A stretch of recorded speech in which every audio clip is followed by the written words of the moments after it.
Hello everybody, it has been a bit. Actually, let me see if that works. I need to adjust that. I messed around with all my cameras and now the light is all off. But, hi everybody, it's been a hot minute. Life's been crazy, so I just haven't been able to stream for a while. Honestly, I haven't done any real hobby since the last time I hung out with you guys. I have my Space Station Zero and all kinds of stuff right here. And what do I got? There's my mutants I'm going to take with me. And all this other stuff I'll go through here. So the belt models and this pile here are for Blood and Plunder, which is a historical game. It's probably the only historical game I do. I guess Heresy is kind of set up as one, but this is really it. But I'm doing their narrative event for the attack on Panama, and so I have my force of Spanish defenders, so I'm going to be painting those up. We're going to just do some slap chopping stuff. These guys, I primed them because I wanted to get something done, and it feels nice to at least have models ready to go so I can just kind of clip them and glue them. So I'll put my projects into different piles, and then I want to show off something else here. A company reached out to me, and they're based out of Ukraine. And they were like, hey, we make miniatures games. We've had several design Kickstarters, and they're called the Legends of Signum. And I have talked about before that I really love sea people, pig people, that kind of stuff. They have a whole bunch of those. These are terrible shots because of the insanely black primer that apparently I used. But yeah, these little Cthulhu-esque fishmen. This one's riding a giant crab. This one's got a banner. And so I'm just excited to put some paint on them. That's a just for me thing at the moment. But yeah, so really the priority here is these guys here for Space Station Zero and all of my Blood and Plunder stuff. So because I just primed those, let's start here. I would love to know if you could throw it in the chat what you are working on. If you are working on anything. I see everybody piling in. Thank you. Yes, it has been a while. We have I'm at that wonderful stage in life where we start having adults start going into hospice care, and you got to figure out what to do with their homes. And it sucks the life out of you, and so you don't stream. That's basically it. But I'm good. Everyone's good. We haven't lost anyone yet. It's just kind of that planning phase. And, well, we're a little bit past the planning phase, but you know what I mean. Things are good. Age happens. Do your best to avoid getting old. Looking for paints. There we go. Hello, everyone. Grandpa just passed. My uncle passed last night. I'm sorry to hear that. This is my grandmother-in-law, and there are few able bodies in the fam, so it ends up on my wife and I kind of being the caregivers. So that's kind of why we moved back to Iowa, but hey. Cheers to hobbying through sadness. Would do good. And so these are from, I think, Mantic. I got them at a local swap meet for, I think, $5 for the whole starter set. That was like 90 online. That might be an exaggeration. I don't know how much Mantic stuff is, but I saw it's probably one of those bundles I saw. I can't imagine their base starter sets like that. Painting Cursed City minis. Nice. You see that they're re-releasing Shadespire Warbands with new cards. I didn't see the new cards bar. I must have breezed past that. I saw the Underworld stuff getting a re-release, and I was like, oh, good for them. And I just didn't even consider, that the cards have changed over that period of time.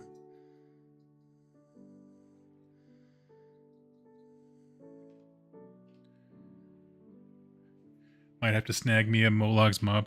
I think I will do the same, to be perfectly honest with you. I still have my Gloomspite Gits over here.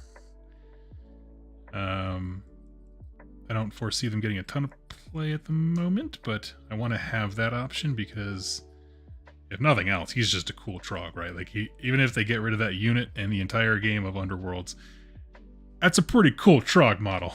I don't know how he squares up size-wise. What is he? What is Molog compared to, like, say, a Rock Gut and the solo hero Trog dude? When he's, like, picking his nose. Oh no, he has a bug on a stick. That's what it is, yeah.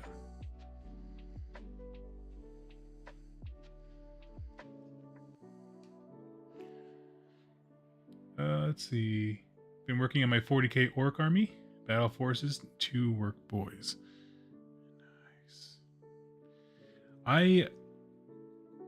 Okay, can you tell me, is it still possible to do in 40k just getting a truck and loading up with a whole bunch of boys and like, and that kind of being its own thing, like its own threat? Like, I feel like when I was young and the local guys were playing 40k, that was always the coolest looking thing. And then I know the game evolved for a while to really punish vehicles in a weird way. Like, this is over multiple editions of 40k, and I was too young to know what edition it was in. But there was a time where people were like, no one really does the truck thing anymore. I was like, oh, but the truck thing is the best. I guess really the question then below that is, can a truck deliver enough boys to be interesting? And interesting here is defined as either super fun to roll dice for or a threat your opponent actually has to worry about.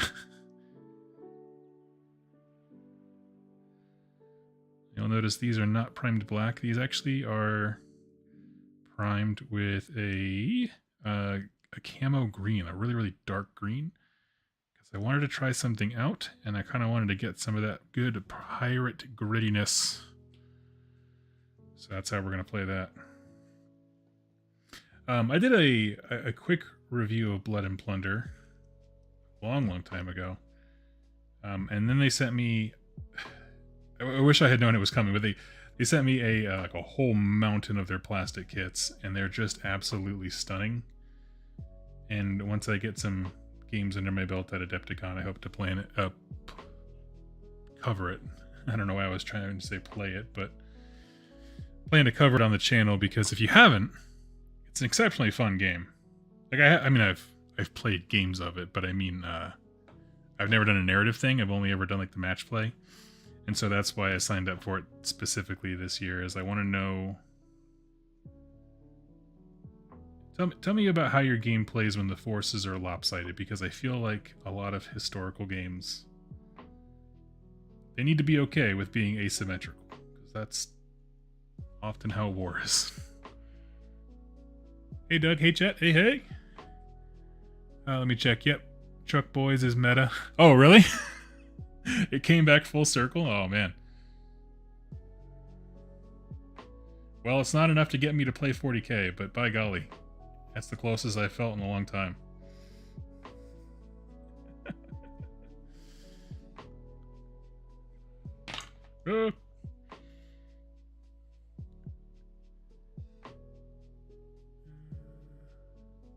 It's now kill rig with a... Oh, that's right. I forgot. So, I think it was right... It must have been before. Had to have been before the Kill Snagga came out. I had an orc army, and I gave it away to folks who lost their homes in California to fires that were in the area. And the second the kill wagon came out, I was like, oh, that's one I wish I could have added to that force to send out. I missed the boat. I didn't, I think that came out like a year or two after that, but that is a sexy model.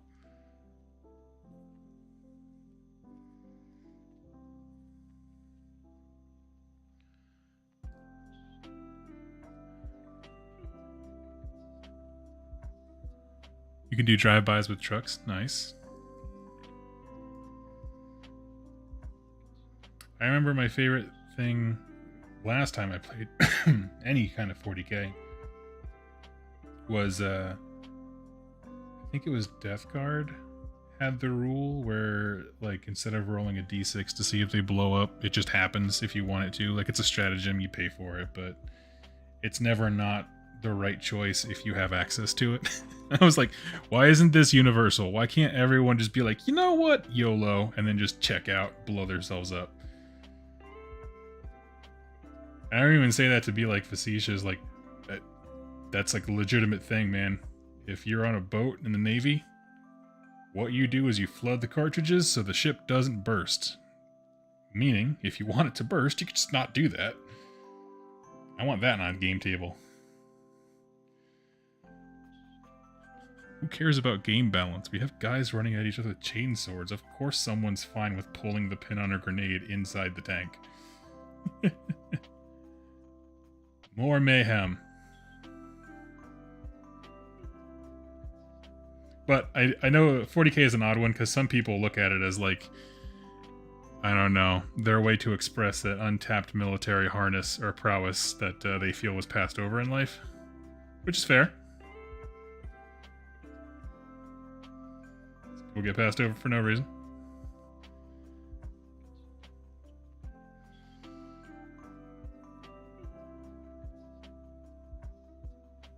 I didn't do any AOS events for this year Adepticon. Probably just wander the halls, rest of the hotel. Well, hey, I can share my schedule. Happy to meet up with people. I'm only doing, well, I guess technically I'm doing 2 events. So AOS event-wise, I'm doing the Dawnbringers 1K thing on Saturday that I'm very excited for. I've thought very little about my list, but I should probably change that, seeing as how we're pretty close. Or I might actually end up having to take Gloomspite kits just to have everything painted. But Games Workshop was kind enough to send me like Usharan and the Cardinal and stuff like that, but it came, it must have just gotten tied up at the mail because like I thought it was lost and then it just got spit out into my PO box like a month after I was allowed to talk about it. I was like, oh, okay. I just thought they maybe Auto just sent me an email and didn't mean to, and they weren't sending me. That's cool. But anyway, so now I got them, and I'm like, oh man, I want to get these guys done, but I also don't want to feel super pressured. I mean, the nice thing is though, with the restrictions, I can't take Usharan, so I'm not going to worry about him for a bit.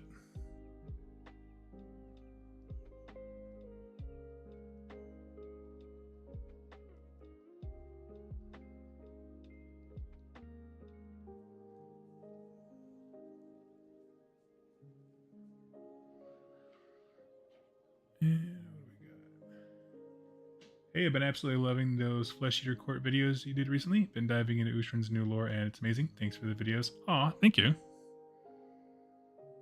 Am I a vet? No, I am not. No. My brother is. He was in the army. Maintenance, mechanic.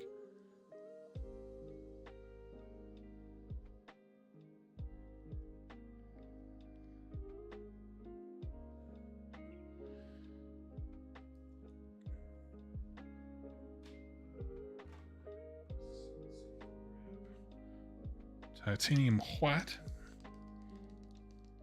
Any more lower videos for Dawnbringers? Taxis, I will let you on a secret.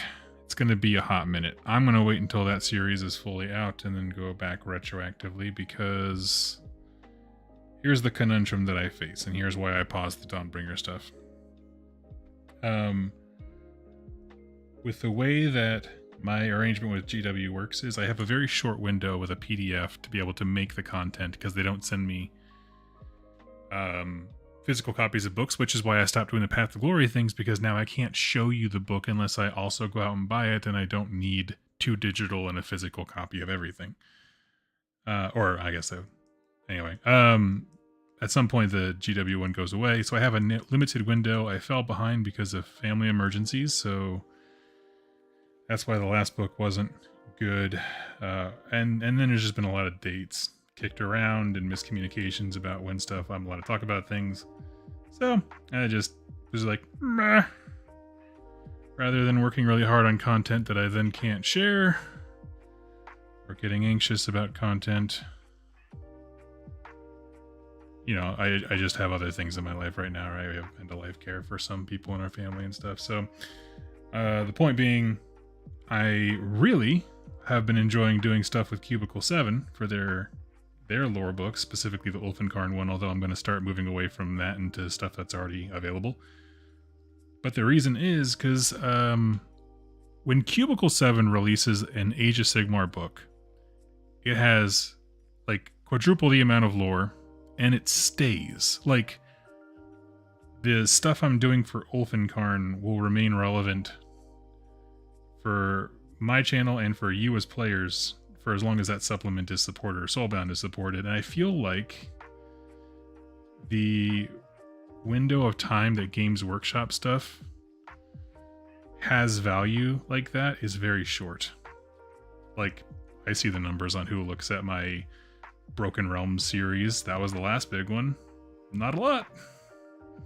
So it seems like a lot of work and a lot of fuss for an inconsistent thing. So I don't know. I'm sharing my perspective. I'm not complaining. That's just, as a content creator, I'm like, I want to go to the person who's consistent, whose every release with the intellectual property has a significant amount of value and staying power. Because that's the kind of company I want to give my money to. Anyway, so this has been a long rant.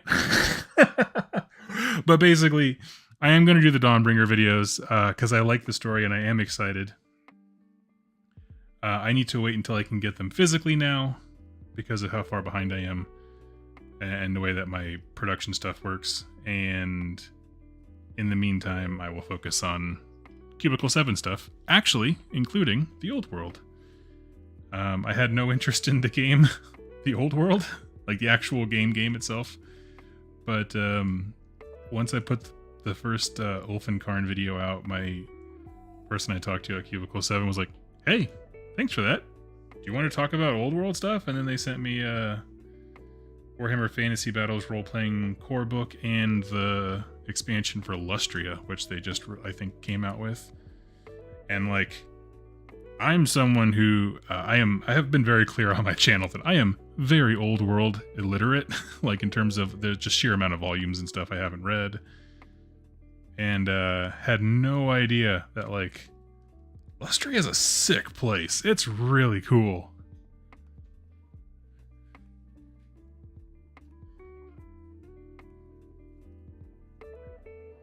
I want to play a Chaos campaign in Soulbound. I still have an idea for a one-off adventure that I want to run.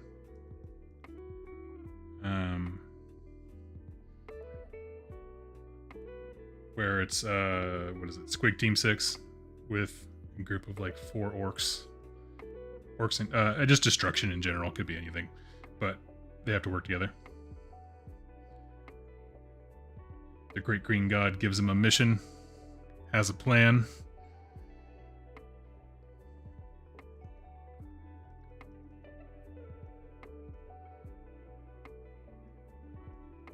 Actually, do any of you guys in the chat, do you work on modules for, or have you tried doing like your own, you know, narrative campaigns or whatever for role-playing games? Because I have now played in a few different role-playing games. I find that with the exception of Soulbound, most of them get really bogged down in the dice rolls. Like, my brother really likes Pathfinder, and I just don't like Pathfinder.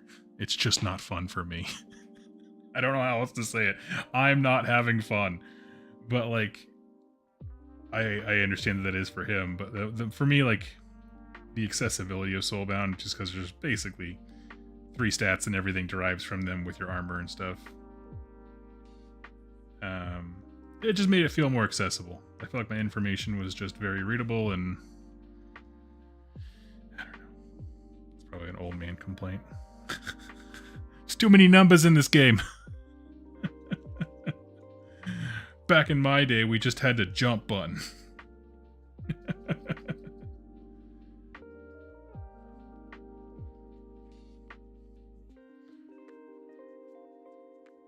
But it's interesting, you know. I was talking about the Cubicle 7 versus GW thing. It's interesting to see how two companies, because of their business practice, can handle the same IP differently. And we see that a lot also with dang it. What's the company that makes Total War Warhammer? Like, people seem generally happy with them. I mean, I don't know about that, since Total War 3, I feel like I haven't heard as much excitement for. I don't know what happened, but in general, folks seem pretty happy with them as a company and their release cycle and everything. I wrote a bit of Pathfinder for 4th. Nice. Use Foundry VTT with our group and our Warhammer face. Oh, cool. That's really cool. I haven't heard of that. VTT.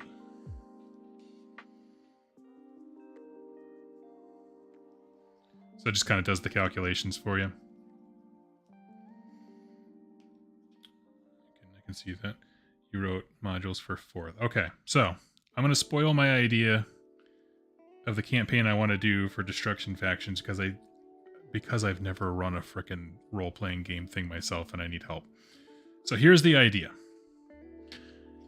You are Squig Team 6 and you are a Soulbound, meaning Gorka Morka bound you guys together because he needed to get stuff done.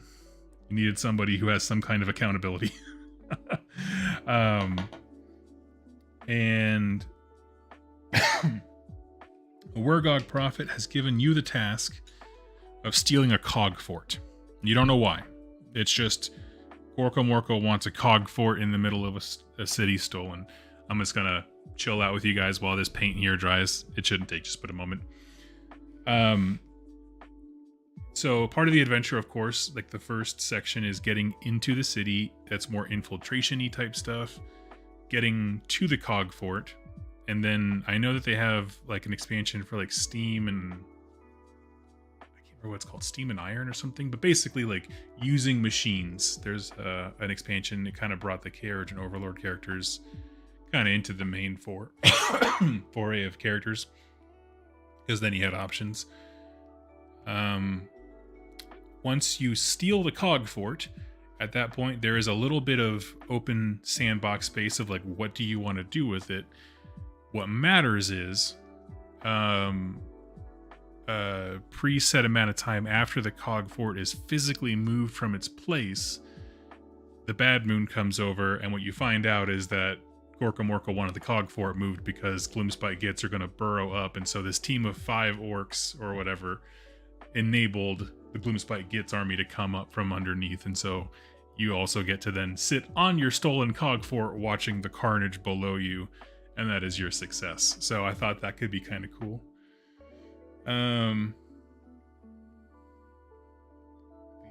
Virtual tabletop, that makes sense. What game is this? Yes, I'm talking about a campaign idea I had for Soulbound, where you're Squig Team 6 and you have to like come up with solutions. So in that scenario, you would need, well, you could use, in terms of the way you achieve your objectives. I'm so sorry, I have a very dry throat today. Like underground burrows and passageways and catacombs, you know, aqueducts, that kind of stuff. You could go through the streets, you can go in guns blazing, although that is almost certain suicide. You know, because you're still 5 orcs. I mean, no matter how soulbound you are, if you walk up to Hammer Hall, you're going to get killed. You can be as soulbound as you want to be.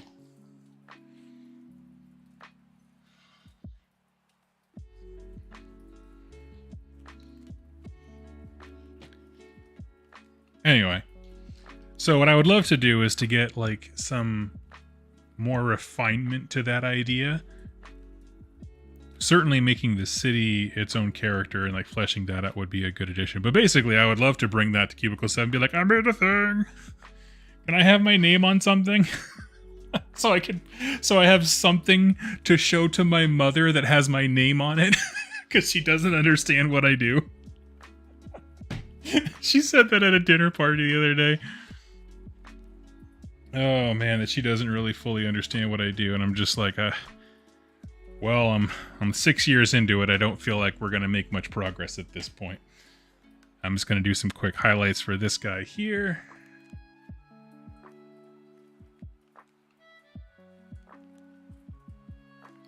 Warren, hey Doug, hope you are well. Question: what realm can you see the next AOS setting in? Well, I'm so sorry. Based on, honestly, I feel like they keep hearkening back to a lot of AOS first edition characters, and so I wonder if we're headed back in that direction. That direction being Akshi, I don't know.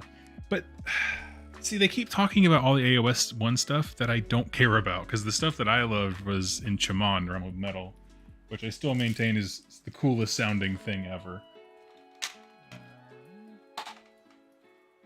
Give me one sec here. I'm just looking for a good highlight. That's going to be great. So Tech Green.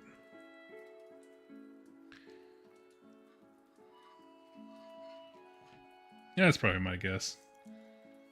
Is going back somewhere they've been before.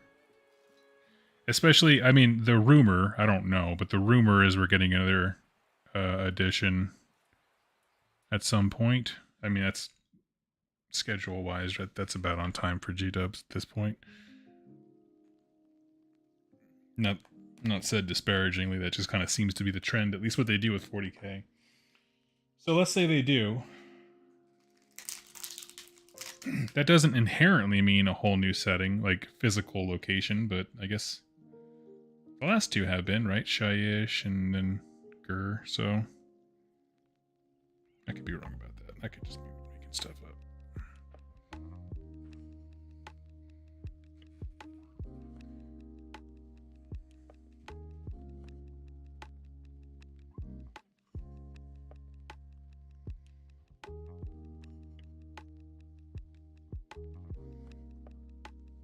And this is actually, I just saw my last character I have to do for Space Station 0.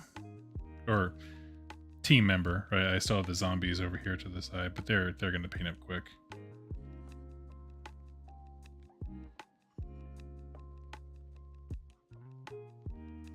I'm not going to say they're bad sculpts. I'm going to say that Mantic really busted out Windows 95 editor style stuff to knock those guys out. I mean, they're fine. I mean, Mantic makes fantastic models. Those are just clearly from the older range. Even GW still has, what is it? Clan Shadow Rats, whatever they're called. Gutter Runners, that's it.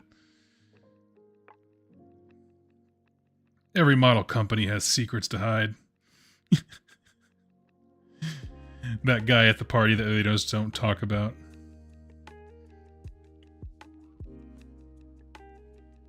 I think some of the early Infinity stuff where it's like, okay, buddy, this was a little hard on the anime bait. They kind of walked that back a little bit. And some of their later stuff, I feel anyway.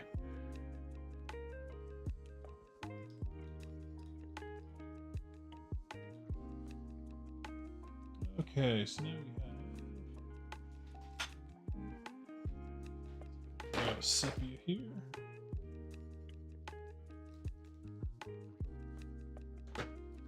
Anybody has any questions or anything you want to chat about, I would love to. I didn't really have much of a plan going into today other than it's been far too long since I hobbied for the amount of joy and peace it brings me, and I thought maybe I could hang out with some folks along the way. Dash in, there we go. Hey, brother Olgu. Yeah, Olgu would be cool.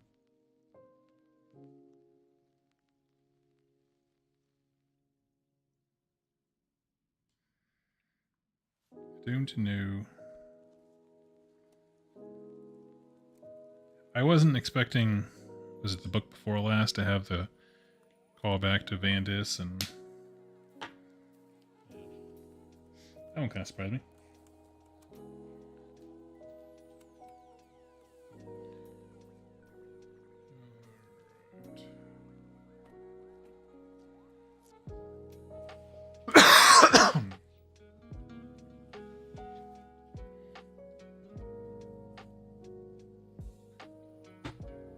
Ineptus Astartes. Hey, buddy. Doug, are you going to Adepticon? I am. I'm doing, actually, this is my Adepticon prep. I have Space Station 0, Blood and Plunder, and an AOS, well, 2 AOS things, because I'm running the Youngbloods event again, which I'm very excited for. I hope folks are happy to come out.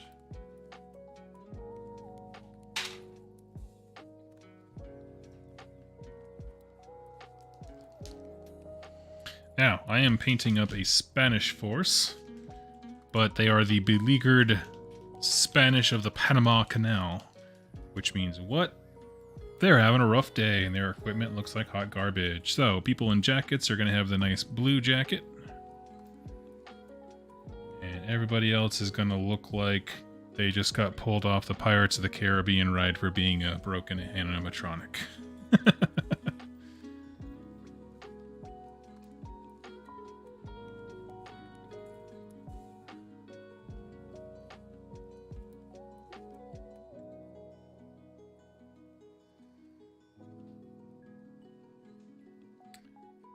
Ineptus Astartes, are you going to be at Adepticon this year? I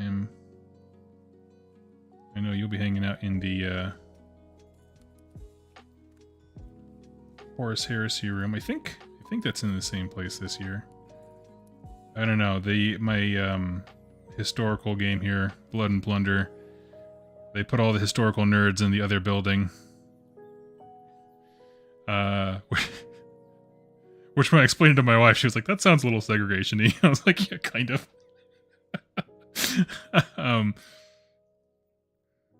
But yes, so I'll be over at the second location of Adepticon the first day, and then the rest of my con is going to be at the main vendor hall one.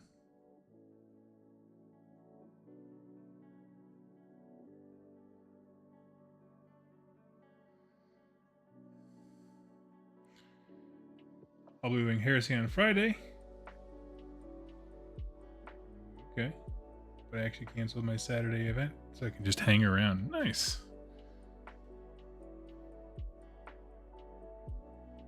Yeah, Saturday night for me. I talked about it last year, but there's a game called Witchborn, which is, think of it like a meeting of very crunchy D&D combat system with a skirmish game. When I say like D&D, like there's like random events happen on the table. Like it's a very thoroughly, I don't know, role-playing game experience. It's not a miniatures game in the way that like Warhammer is. Anywho, one of their expansions that I really like, and that this gentleman runs, the owner of the company runs, is called The Pit, which is the same thing, role-playing game, skirmish style thing, whatever. But instead, you're just at a huge bar. And at some point, someone's going to get drunk and start a bar brawl. The decisions you make, the actions you do over the course of when the game starts kind of indicate how drunk everybody is. And then how drunk everybody is dramatically increases like their strength and deadliness once the bar fight starts. So you have to like do mini adventures to help people. I don't know. It's a freaking hoot. I feel like the greatest tragedy is that guy didn't write a good synopsis of the game in the Adepticon description, because I had an absolute blast last year. It's actually the only Adepticon trophy I have, is that I was the last man standing in the pit bar brawl.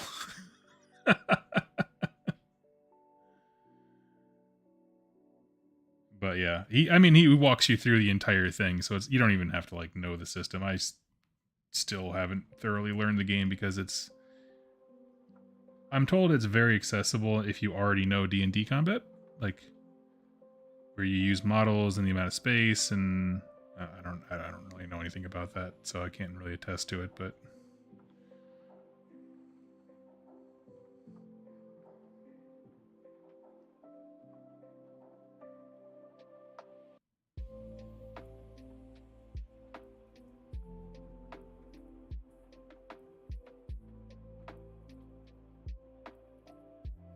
my plan is to get these guys all painted up, and then we're going to do some heavy griming because I want these to be some motley looking dudes. A lot of them are not wearing their regimental coats, so we'll skip past them.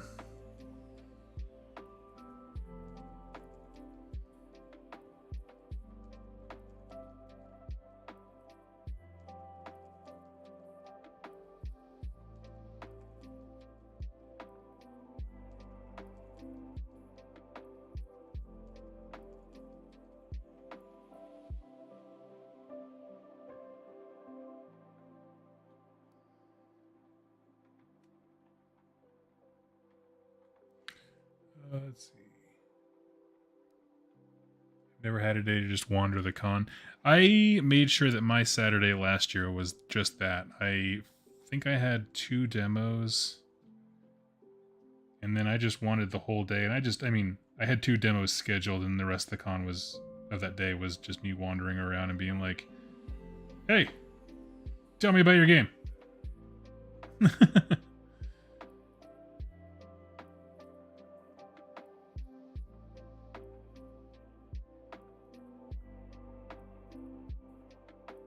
Oh, and drooling over the tabletop combat terrain table.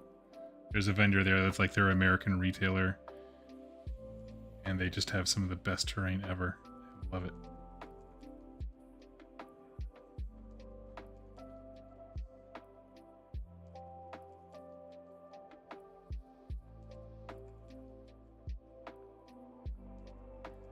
What is it? Oh, I'm also doing a Fallout Wasteland Warfare event. I'm very excited about.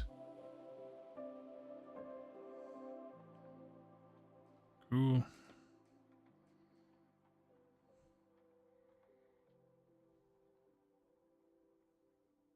Saturday night, the Heresy guys do a Praetor Fight Club. We've got a wrestling ring and everything. They bring speaker and mic so you can do your own tribute. Oh my gosh. Based on the amount of alcohol I saw flowing. That was ingested at some point. I don't know if it was physically there. That must have been really fun.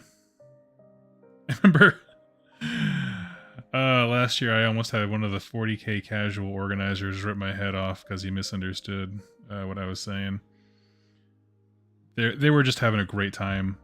They were very goofy over there doing their own thing, and I came up to him in between rounds of the Conquest event that I was in to be like, "Hey dog, sounds like everyone's having a really good time. I want to know more about this format." And he thought I was coming over to like tell him to be quiet because other games were trying to be played. And I was like, I don't know. There was a brief moment where he looked real intense and like real angry and like very defensive. And it took us a second to be like, "I think we're having different conversations, bro." He was the sweetest. He felt so bad.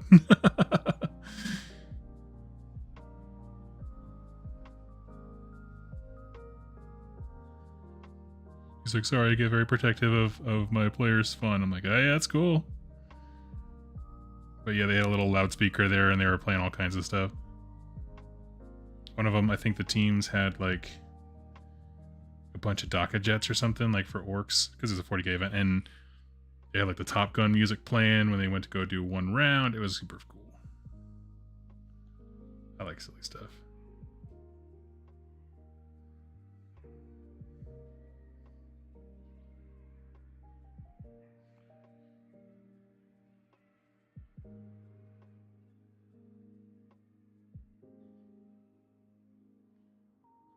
I was hoping to get into the 3K AOS game. Yeah, you know, I feel like I was listening to a podcast. What was it? Cubic Shenanigans. Duh, my buddy Dan. That's because one of their co-hosts, Brennan, he ran, I don't know if he still does, a 3K annual event in the Milwaukee area because he liked it as a tournament size. And one of the things he mentioned about it is like, it's really cool because if you don't like 3K as a size game, you just do whatever your list is, like Plush Nagash or Gotrek or fill in for, well, Archaon, whatever your faction's big boy is, just add that, and it's pretty much, that's almost another 1,000. You're fine. And all it does is just add a unit to the game. And I was like, you know what? I appreciate a format that has most basic is, just throw another guy in. Especially if it's a big, cool looking guy.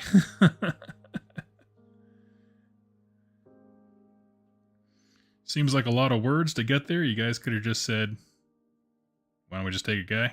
All right, we got there.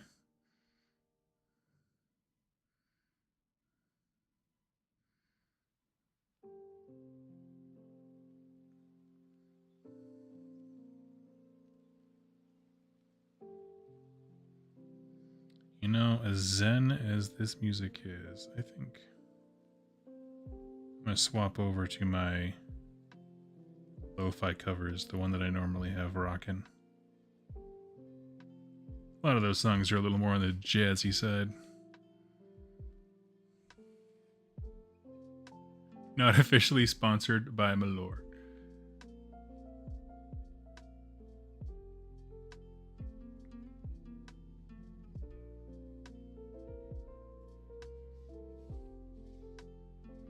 Lo-fi.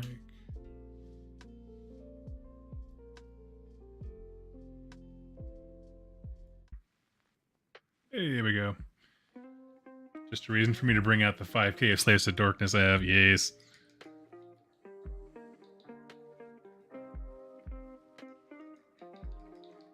I feel, okay, if you were a history buff, please let me know. What color were people's pants back in like the 1700s? I just always imagine brown pants just because everything's brown and it probably shows the less amount of human fecal matter on it. Right, when I think pirates, that's pretty much it, right? You have brown pants or pants that will be brown. That is all. I just don't want them to all look identical, but I don't know what other color pants would be.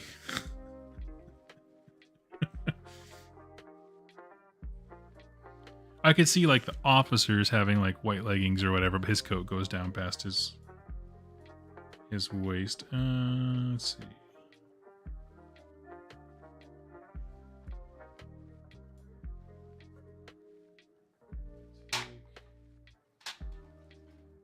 I have Ivory here, and then we're gonna do all the guys who are just wearing like I was gonna say blouses, but you know.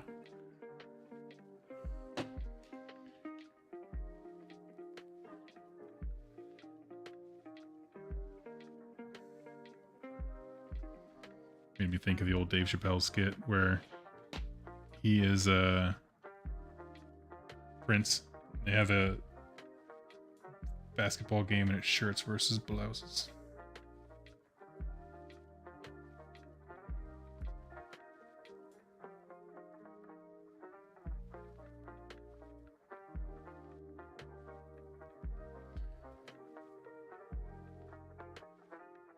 So, as I have been putting my force together for this Blood and Plunder thing, I've been learning more and more about the history of the Panama. Well, so it's about Henry Morgan, famous privateer, his attack on the port of Panama.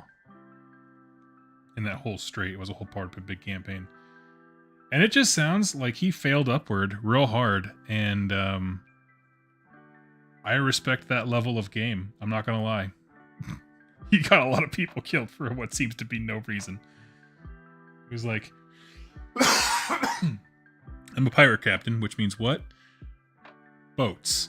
So what we're gonna do is we're gonna get out of our boats and leave the boating to other people, and we're gonna walk. Everyone's like, but we're the boat people. He's like, yeah, but we're gonna walk. They'll never know what hit them. Admittedly, they didn't, but they almost died of starvation along the way, so, you know.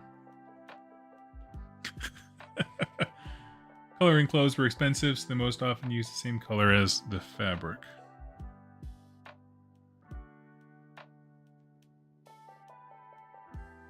Okay. So yes, that would be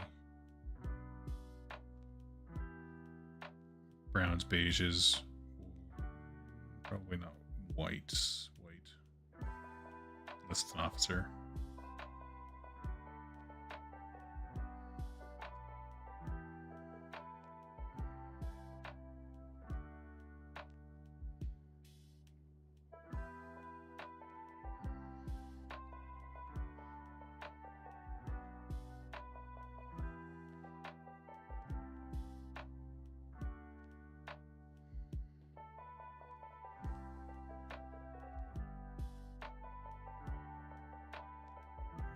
Okay. We'll start doing some pants in this color as well then. It seems like if I put a nice little brown wash on there, it'll be a fantastic, just kind of general fabric color.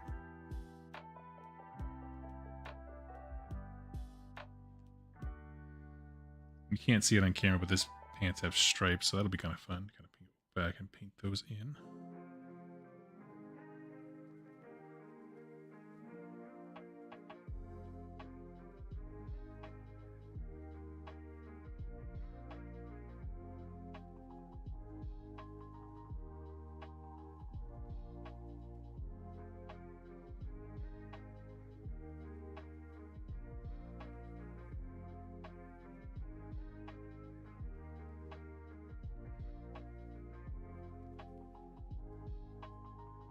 Yep.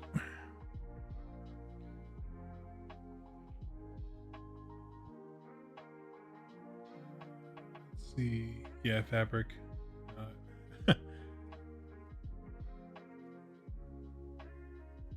Evening. Hey, what's up, Robin? Yes, incorrect word. Gotcha, gotcha.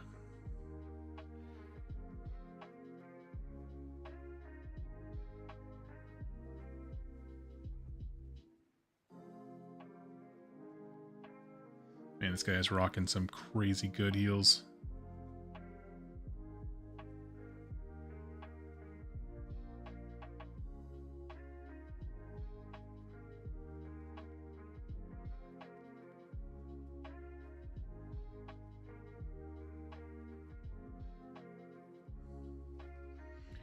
Let's see. Job will be done in 2-3 days.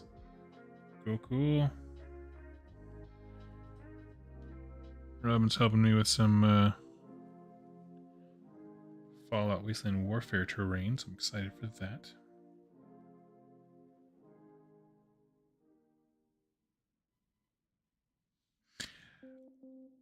It occurred to me the other day that I say I really enjoy history, but when I think about it, my history as I often think about it and get excited about and want to learn about, or at least have so far, actually really starts probably like, I don't know, World War I. If I'm honest with you, I really like just recognizing the nation states and that kind of stuff that we live with. So definitely more modern history. And I was never like a gladiator boy who idealized that. I don't know. So it's been cool, my point being, to learn about these dudes. Didn't know much about pirates whatsoever. Sorry, privateers.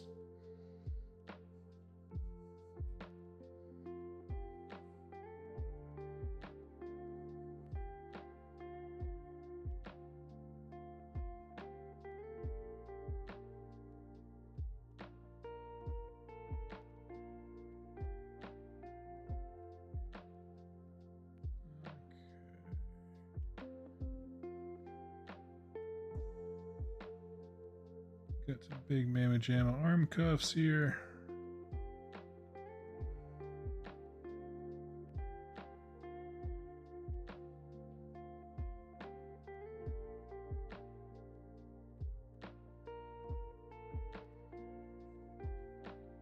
Always a great day when Doug. Oh, has a hobby hangout. Thank you. That's very sweet of you to say.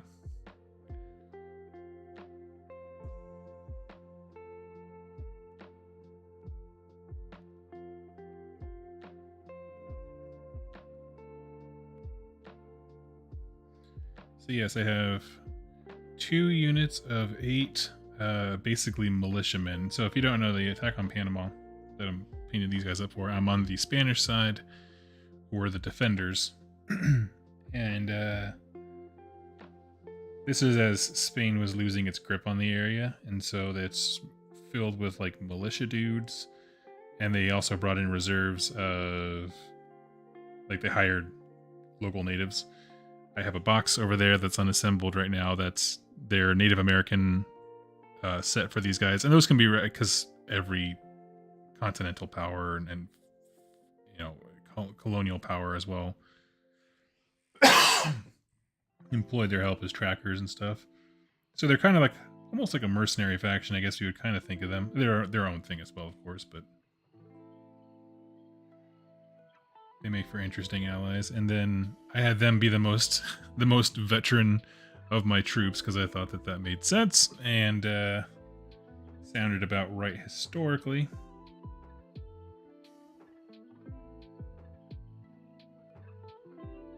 And I have what is it, 6 cavalry to go along with these, a unit of 6. So all in all, should be a good little force.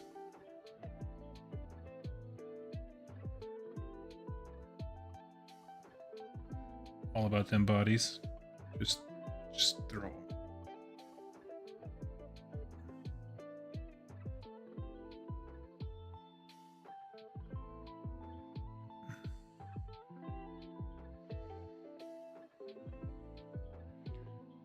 Good vibes, always great. Oh, thank you. Just reread that one again. Does anyone have any topics they want to chat about? I realize I'm just kind of letting the dead air go, and that's not terribly good. I know it's not terribly interesting. Let's see. While you're asking those questions, in the background, I've actually had... Oh, I can show this off once I put this model down. I had the most fun painting up a whole bunch of ridiculous robots for Space Station Zero. We got one more dude, and then oh, I already got him. Okay, I was just trying to add a little bit of that for the white color while I had it, or the ivory color once I had it on my palette. Okay. So, I got a box of robot toys off Etsy. And I just had the absolute best time weathering them. They look like hot garbage when you first get them. But just added some 40K parts. Here's a little construction guy. And this is a lamp from one of the tanks. He's got a little rocket pod on him. And so my plan is to do kind of a recap video of all these little ridiculous robots that I put together.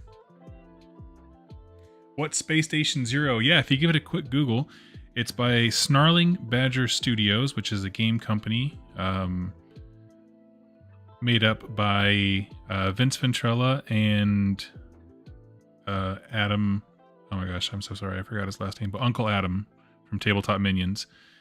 And it's a model agnostic game where it's played solo or cooperatively, and you're trying to build a team to survive the horrors of an endless dungeon that is Space Station Zero. Let's see. I made a whole bunch of them. Here's kind of another Wally guy. I made a few that were more military colored for killbots. For killbot reasons. I don't know. So I made a whole bunch of those dudes. This is a Machine Gun Killy.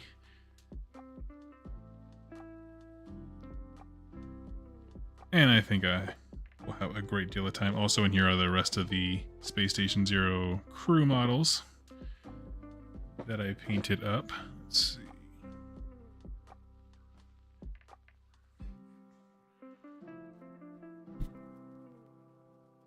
And next we're going to hop into... Let's get some brown on these guys.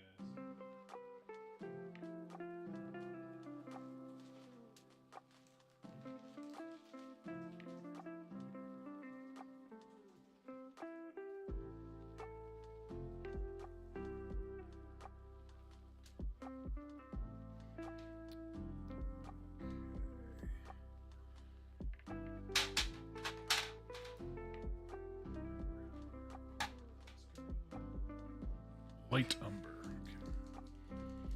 Okay. But yes, Matrix Gaming, it's pretty cool. It is the kind of game where you can use any models you want. It does help to have at least a box or two of something like that has numbers to it. So like, I think on the high end you need 24 enemies. Like, and that's if you're like getting swamped. That's a peak game moment. I don't think in general it requires that many. But yeah, basically the way it works is you decide the size of your crew, so it's going to be either 4, 5, 6 dudes, and the more your dudes you have, the worse their stats are, so it's kind of like a quantity versus quality type thing. And then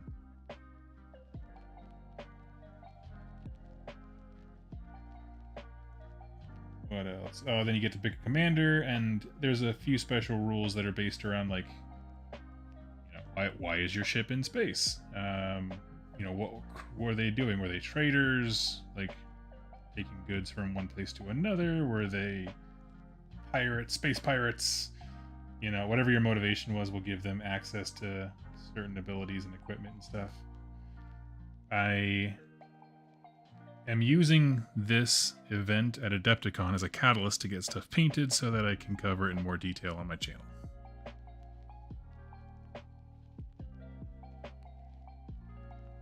Because I thoroughly enjoy miniature agnostic games, just where you can use any models you want, just in case I haven't made that point clear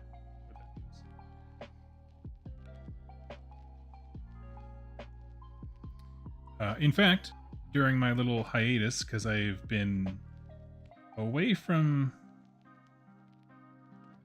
the computer, so I haven't been able to record, but that doesn't mean I haven't been hobbying in my own way. I have been working on my own rules for a miniatures game. I've been trying to make Pokemon a skirmish game that I would want to play. And it started because I was stuck in a nursing room, or a nursing center for old people room, bored out of my gourd, and playing Pokemon on my phone. So I was like, all right, we can do this. And it's been a fun little exercise. I'm actually not terribly far from having it be ready to play test. I've got up at like 5 a.m. and my wife and I went to a coffee shop. I worked on that furiously all morning while she was writing. It was good fun. But essentially, I want an excuse to play with all of the non-IP infringing kaiju monsters we see on Etsy. They show up a lot on my Instagram feed and TikTok as well. People painting up the realistic Pokemon. Do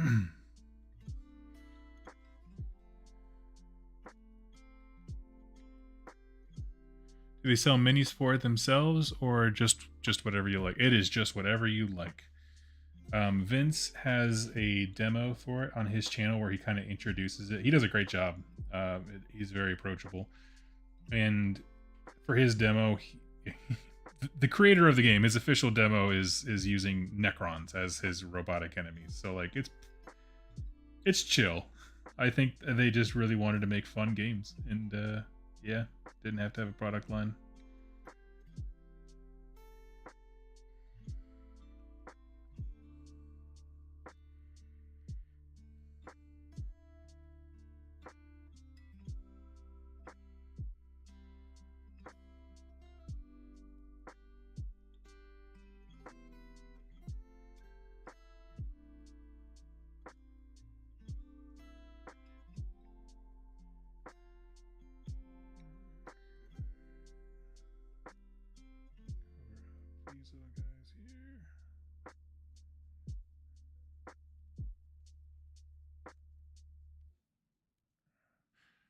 Let's see.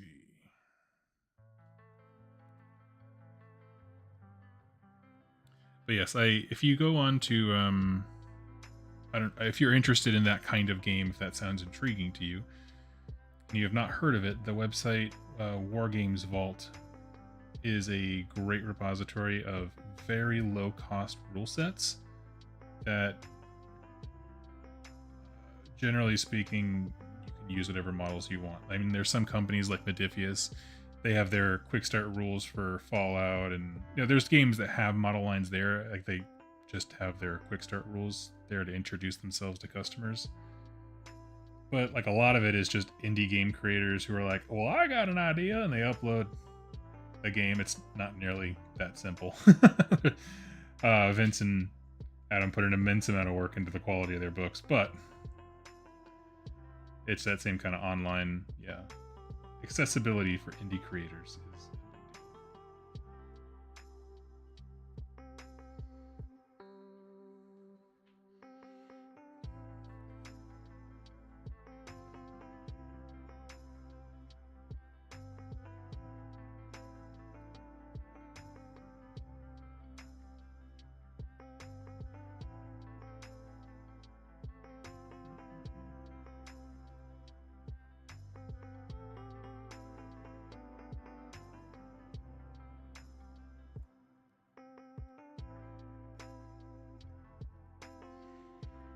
Let's see.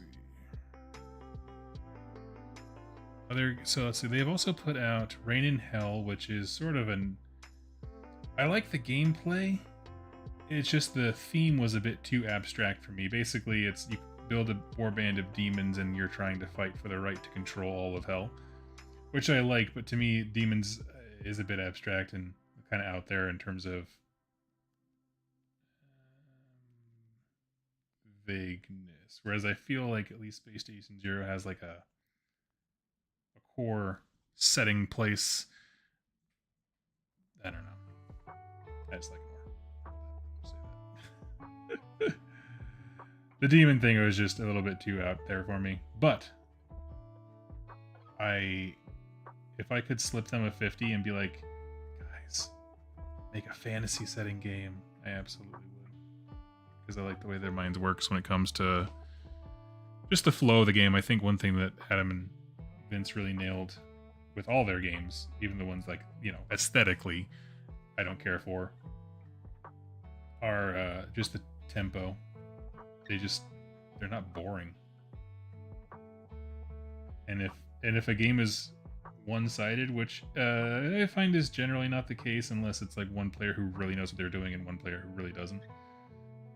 They're quick. So like even if you get your tail kicked in, not there for very long.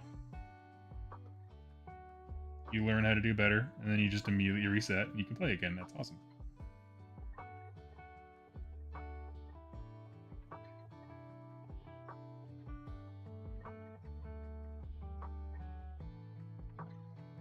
I got into a great no, it wasn't a debate. We were both just chatting and laughing, so it wasn't anything. But there was a guy who I was chatting with locally, and he was like, I don't know why people build lists that really just want to go for like a quick knockout punch, like Alpha Strike list, that kind of stuff. Like, what is the point if we're not going to be here playing the game? Like, why are you building lists that make the game end quicker when the point is to play the game? To which I responded, I totally understand when it comes to casual events, but I will have you know that that is the only kind of list that I take to events. Age of Sigmar, I don't know, what other kind of events have I been to? Conquest, any skirmish game. I want to get in and out as fast as humanly possible because I need a escape button just in case I don't have fun with my opponent. If I walk up and this person's being an absolute douche and a tool, I'm just going to be like, YOLO! My whole army moves up, dies instantly. Okay, well, good thing you can't accuse me of not playing right, because that's what orcs do, or whatever faction I'm playing that week. I'm out. Peace.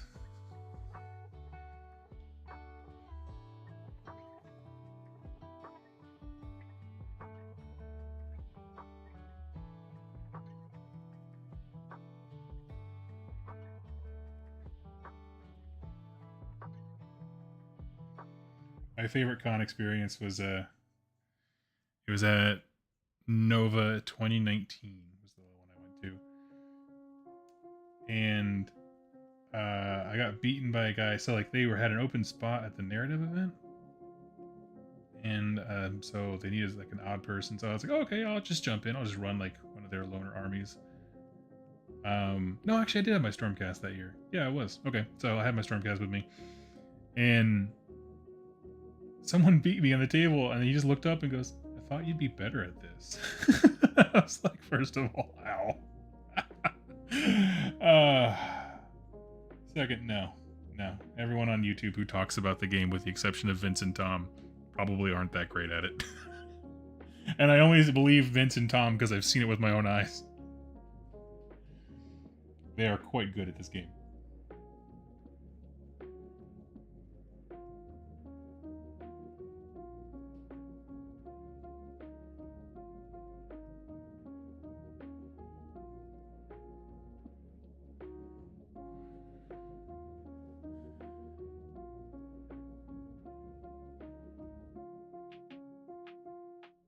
Keith, Vince is super into fantasy by AOS, so I bet there will be a fantasy skirmish game to come. I hope so. Yeah. I also know that Adam is the last podcast on the left fan, and I would love a survival horror game.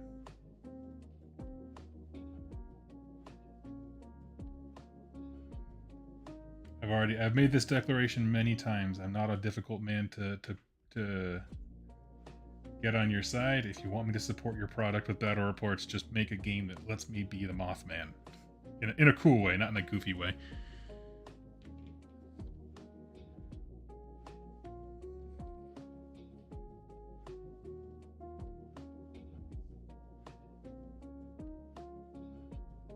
I can either be him or hunt him.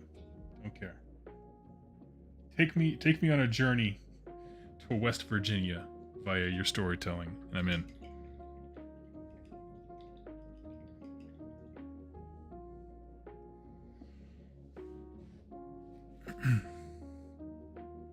But yes, I would love to see a fantasy title from them for sure.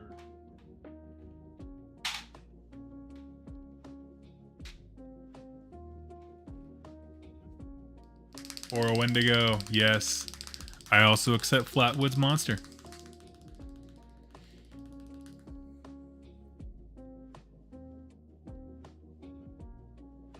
Oh no.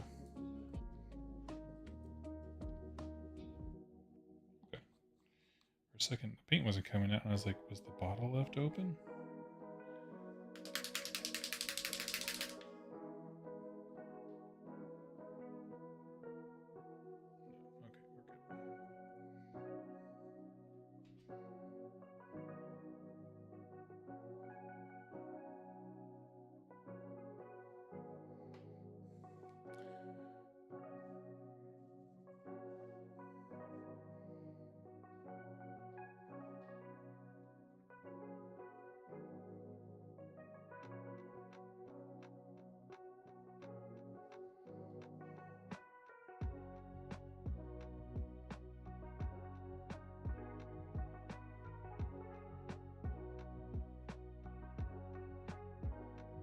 Love a quick update, what everybody else is working on.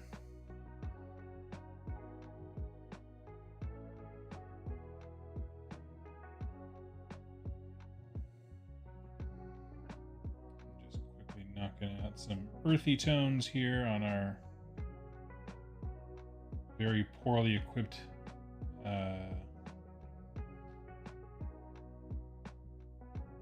not rookies, what do you call them? New soldiers, I think. Well, green, but yeah. Very terribly supported militiamen here.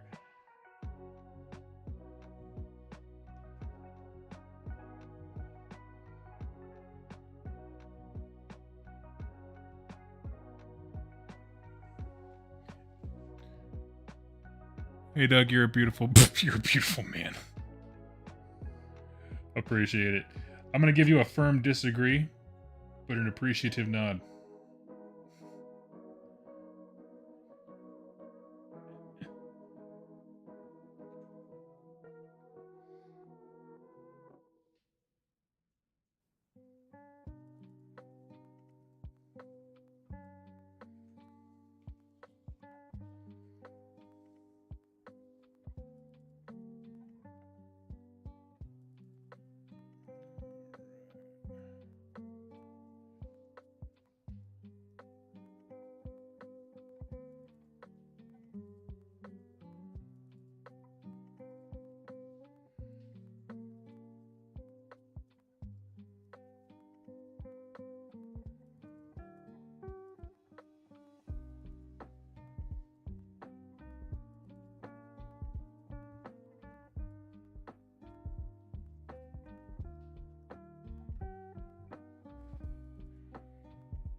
Just got here. What are we working on, Ethan? I am painting up some Blood and Plunder as I prepare for my event at Adepticon. I'm doing their Attack on Panama narrative event, and I'm very excited. One of the things that they were really cool about doing, if you haven't seen it, I didn't actually know about this until like yesterday when I embarrassed myself by asking a question that was already easily answerable on their Discord. But one of the things I noticed is that when they say narrative event, I like what they mean. So they make it very clear. This is what the forces were like. You know, the Spanish were ill prepared for Henry Morgan's assault on Panama, and so we represent this, you know, game rules wise by having them be very cheap troops that are inefficient and inexperienced. That's the word I was looking for earlier. So in game terms, they're less effective, but you have a bunch of them. Cannon fodder. Whereas the pirates the privateers coming up the port by Henry Morgan are going to be very experienced and good at killing people. But they make that very clear in the narrative pack and even give you like sample lists. And so what I'm painting, all of this included, is actually based on a sample list that they gave like on their website of like, hey, this is the kind of event we're talking, the kind of list that we're talking about. And for how many Warhammer narrative events there are, I feel like it has never been as clearly articulated what kind of time we're looking to have. And so I looked at that and I was like, thank you, because as someone who, I don't have a local group for this game, like, you know what I mean? Like, I'm just at the mercy of whatever I show up with. The fact that we can all have an idea of what you mean when you say narrative, which doesn't mean bad, it just means choosing forces, you know, inexperienced in quantity versus, you know what I mean? That level of troop selection, like, that's cool. Thank you. More of this, please.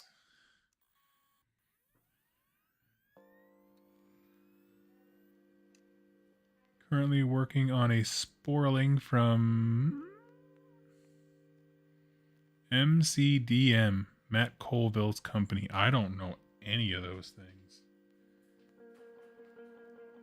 I apologize if I just nerd embarrassed myself or something. Can you explain what MCDM and Matt Colville? These are friends of yours?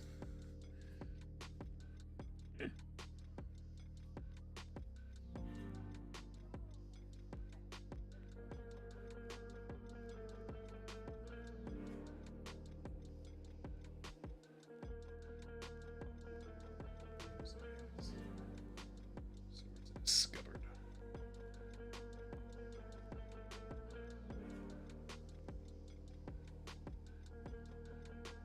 And I'm purposely leaving shoes alone because I haven't quite decided how I want to approach painting the wood of the deck and stuff like that, so I figure I'll just do it all at once. It'll probably just be black, you know, I don't know, looking at their feet, and if you are, please take 2 steps away from me. Get your hands off my models.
MCD is the company produces supplemental rules for minis, Dungeons and Dragons games. Matt Colville is the owner of the company and has a YouTube series called Running the Game. Interesting. Cool.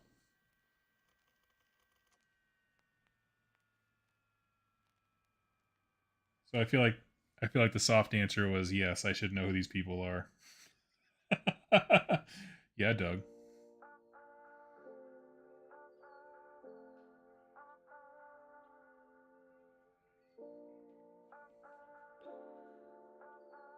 An invaluable resource to any DM. I apologize if I'm getting off topic. Oh, not at all. I opened it up. I am just very disconnected from the world of role-playing games. Not for any particular reason. Like a dark backstory with role-playing experiences or anything. Although I do have one. Come to think of it. Okay. There's a fantastic store in Seattle, or a chain of stores in the Seattle area now in Portland called Mox. So Mox Boarding House. Card Kingdom is what you'll see them online as for Magic the Gathering sales. That place is awesome. It is actually one of the coolest places to be in the world. It is a nerd mecca. Go check it out. Love it. But was it? At one point, my wife was out of town. She was visiting family, and they were having a D&D night. Like, hey, come here, learn the game, get plugged into a pod, and whatever. I was bored. I was like, hey, you know what? Let's go do something different. I said to myself. So I popped in there, and the first thing that hit me was the odor, and that never went away. That never improved. And yeah, I realized pretty quickly I don't want to hang out here and play games. I want to leave. I want to not be here.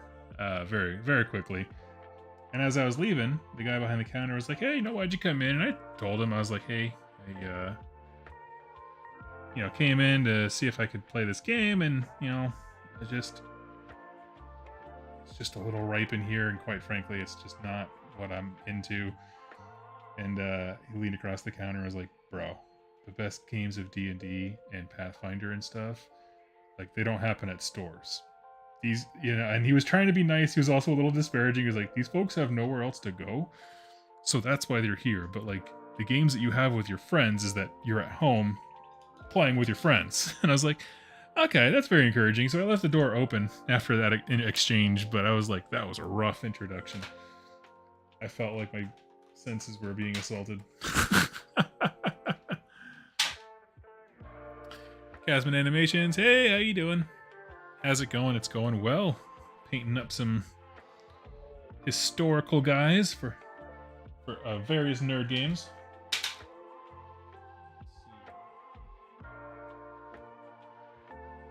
So this is... it's called Warm Flesh. Sometimes Pro Acrylic, I feel like they're... like, it's generous to call this Warm Flesh. This is bright as all hell. It's flesh colored. It is bright, but like... you kind of edge into that, like, maybe creamsicle orange territory. It's a fine line.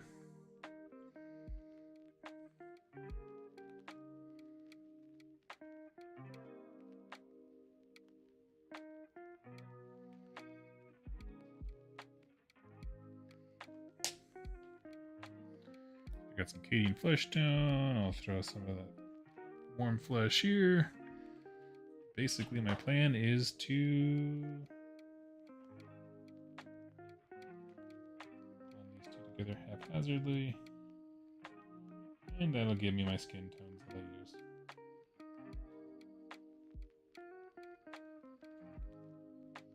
People are becoming all kinds of colors, so let's get some of that brown in there. Sweet. All right.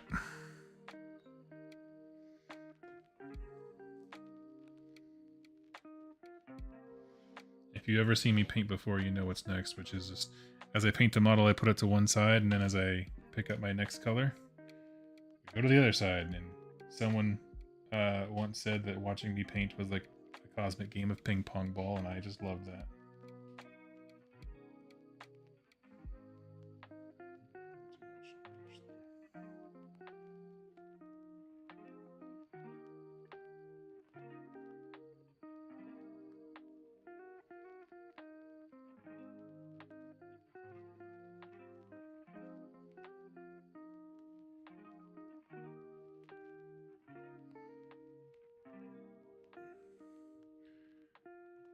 I also had it where I walk in and people act like they've never seen a woman before. Was surprised that stereotype actually exists. Oh yeah. Yep. Yep. Had to have a conversation with a group at one point to be like, guys, you gotta stop. Everyone needs to stop turning like a bunch of creeps that you see on every TV show or whatever. Like, oh my god, a girl? No woman is in her car being like, I'm gonna get in there and I'm gonna find me a man tonight. Right? And like I'm gonna get in there, I'm gonna find me a man. Like, no. Stop being creepy. Even if she crab walks in the door, don't assume that she wants to talk to you or is looking for an invitation to whatever. Just don't be creepy.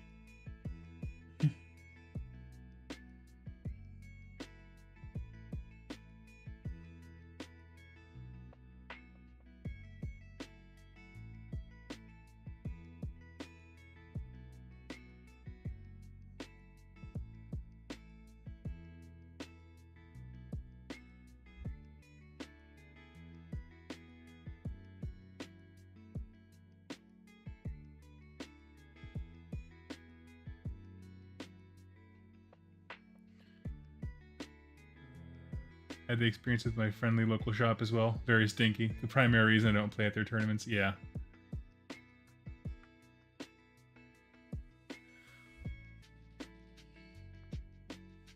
Tiny men on spruce. Yes, exactly.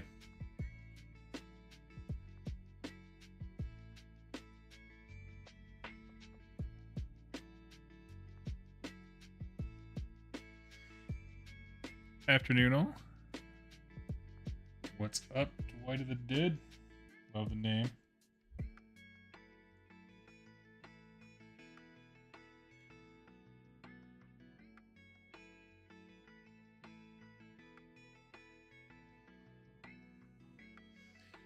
When I see this pose for this guy, where his arms just kind of up in the air, like holding nothing, just kind of thinking, I get the sense of like Bowser hits that pose when he sings Peaches in Mario.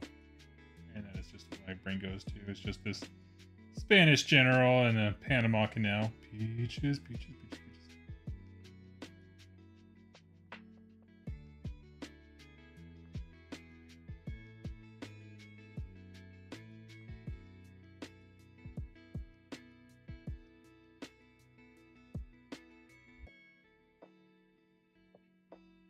I don't know if any of you guys play Fallout 76. I just got done with a really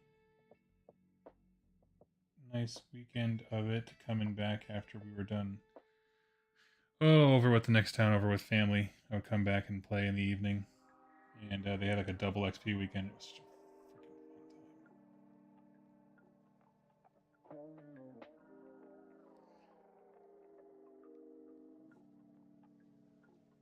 time. I know it's not everyone's cup of tea, but I enjoy it.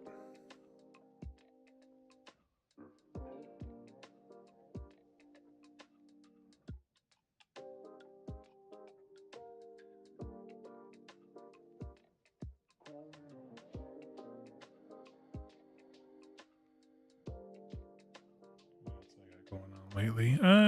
Excited for Fallout TV show? Dude, so much so. And then at the same time, roughly the same time, Modifius has a new skirmish game for Fallout that's rules light. In sharp contrast to Wasteland Warfare. So I'm excited about that, to be honest with you. But yes, between all of that, I'm very, very stoked.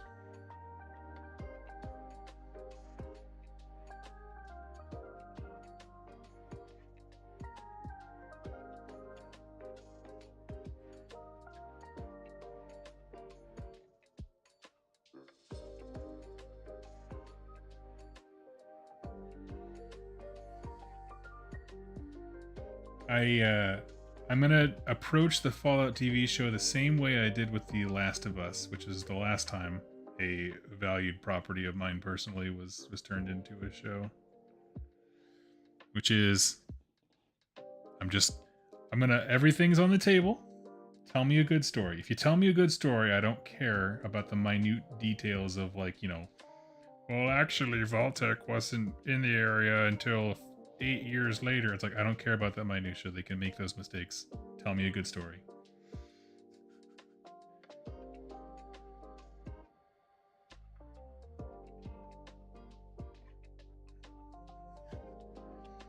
If you could have a video game franchise that also tells a story where Ron Swanson kisses a man and makes me feel love in a way that I've never understood it before, then you can change whatever Fallout details you want.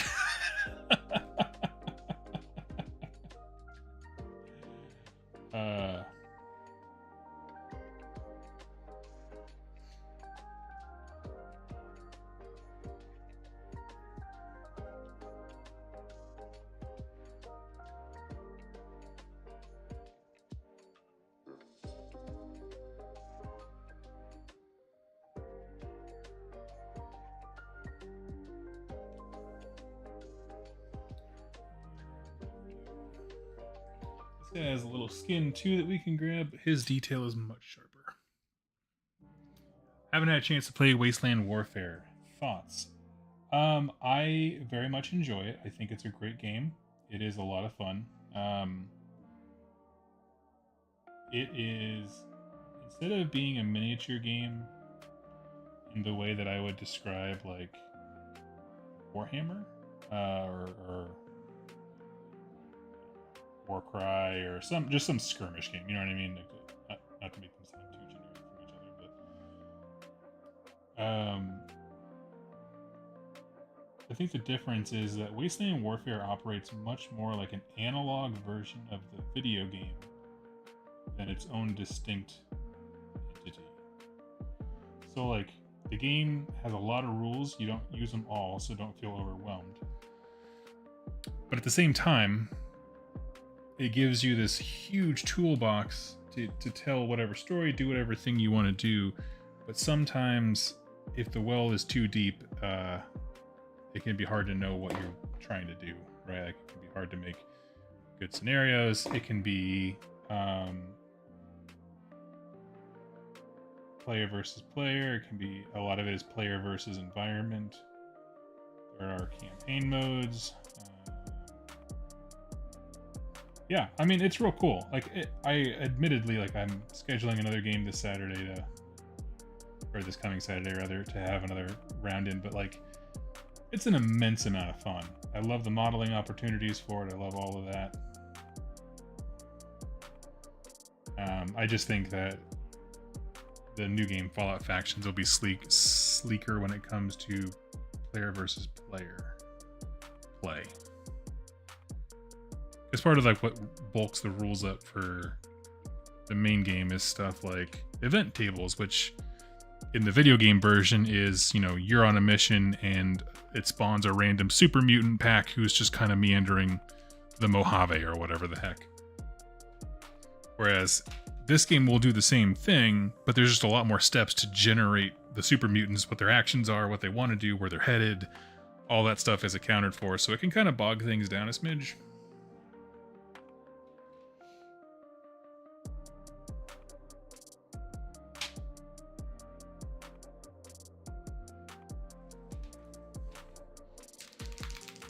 Models look awesome. Analysis paralysis. Yeah. But again, like I described Necromunda to people when we had a local league up in Seattle, is you're going to buy the book and it's going to be an immense, thick thing. The core rules for Fallout are actually very simple. So if all you're doing is setting up 2 Fallout warbands to shoot each other, like, to get that kind of like zest for the game, it is actually very smooth and very simple. It's when you start trying to do the chained games together or the storytelling elements that it adds, the complexity ramps up. But like I tell people that, like with Necromunda, is like, it's a big rule book, but at no point anytime soon will you be expected to know it all. Like, you have to plan what kind of game you want to have before you set it up. And so if you are not ready to learn about random encounters, don't use them. You're not losing any part of the game. Everything has to be added on, not subtracted from. It's not like with AOS where it's like taking away the double turn is changing a fundamental rule. Whether or not you like it or not, whatever, I don't care. But it's in the core rules of the game, so you have to agree upon it as players, whereas with Wasteland Warfare, the core of the game is actually very simple. It's what comes in the starter set, and then all the stuff you add on top of that is what you have to agree upon, which makes it's a lot of questioning and a lot of like, what do we want to do or whatever, but at the same time, it also makes them highly customizable, and each game can be a unique experience as a result. I feel like I talked for a while there on that one.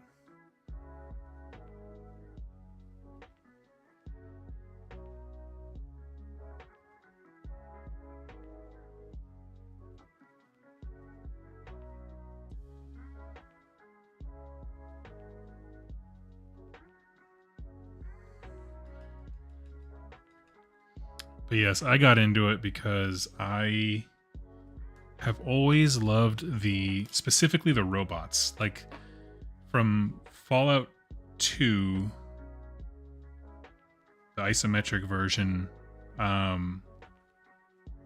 Yeah, I really love the robots, the Robo Brain kind of looking things. Fallout 3 was awesome because to me, the coolest looking robot was just the basic Protectron. I just like it. I don't know why. It's so dumpy that it looks like it could exist. You know what I mean? Like, this looks just dumb enough that someone in corporate might try to slap a price tag on it. And they're so fun. You might have just sold me off to do some more research. I have talked about it here on the channel, and I will be doing more. I just finished up my fully painted force and recorded my first battle report. It's mostly just going to be like a slideshow with a narrative overdoing. The idea is to be able to do a battle report in about 15 minutes. So I'm putting together a three game series where raiders get attacked by super mutants and then have to go hunt down their stash of chems that were stolen by them.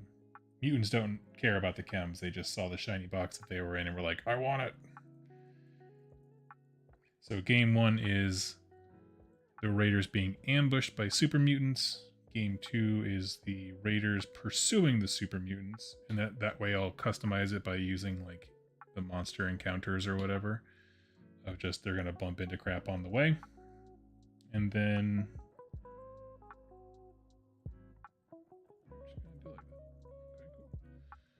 a bit of blue eye to patch up there. And the last battle is going to be the quote-unquote finale, which is all the best raider stuff. And then I do have a painted superhuman mutant behemoth who is going to make an appearance once they pursue them all the way back to the super mutant base.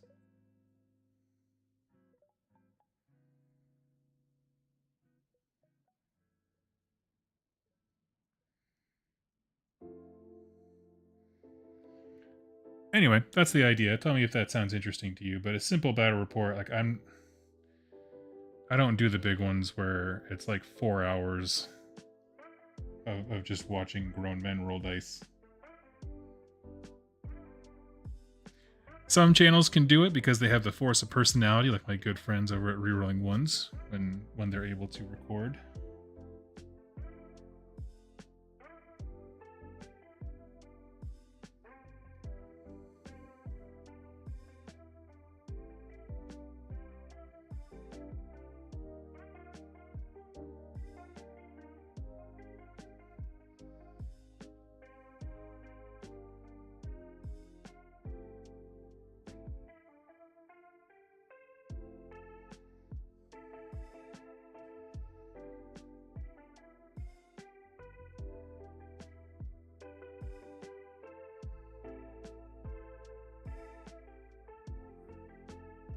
Okay.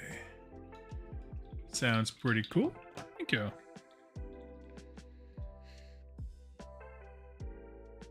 hopefully the idea. We'll see how it pans out, like everything else, right? Okay, what's next for these boys? We need...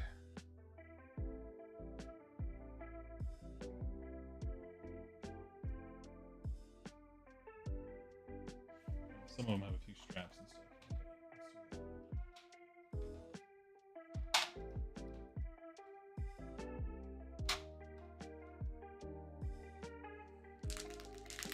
That sounds awesome. I like the idea of a short battle report as well. I believe there's some kind of bug appeal of play on tabletop with their 40-minute battle reports.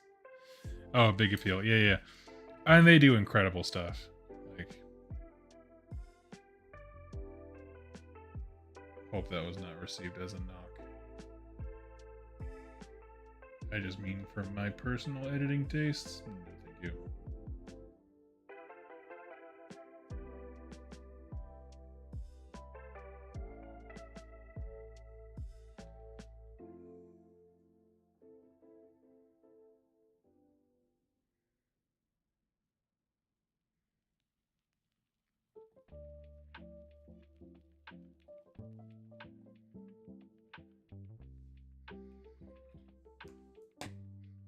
Ah.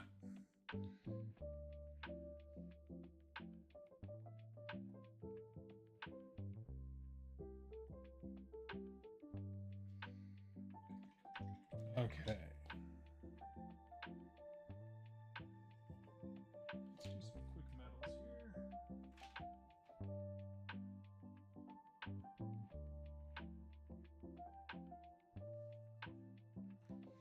Got my pro acrylic, copper, and silver. Thinking of picking up Soulbound, to play some games while I work on my next big campaign. Are you able to like sum up the system or explain it at all? Yes, I'm happy to. I also did a video where I went through character creation, like step by step. So if you do get a group that's interested in it, I did it, so it goes through that. Sum it up. Basically, your character is derived from just a short handful of stats, nothing terribly complicated if you've played anything else. I'm told it runs a lot like 5th edition. I don't know what that means. The group has a shared mechanic where basically they can lend each other their power, fate, force, whatever you want to call it, or need to be able to accomplish things. So what that means is basically if the team wants to, they can throw all of their might and will into a single action and generally be able to accomplish it. Prepare for the fact that when you play Soulbound, part of the setting is that you are already a hero. You did something, good or bad, to warrant the attention of the gods, as fickle as they can be. And so, I say that to you as a GM because the first time I played it with a group of people, the person running the game was not prepared for how strong the characters started off. He was like, "Oh yeah, I'll have you fight like 2 Skaven," and those 2 Skaven were fought like, I don't know, when you miss a trainer in Pokemon and come back and all your dudes are a level 100 and you're like, "Hello, little boy with a level 5 caterpillar guy." You're about to owe me $400. Because that seems to be the monetary amount that people in Pokemon just walk around with. Okay, apologies.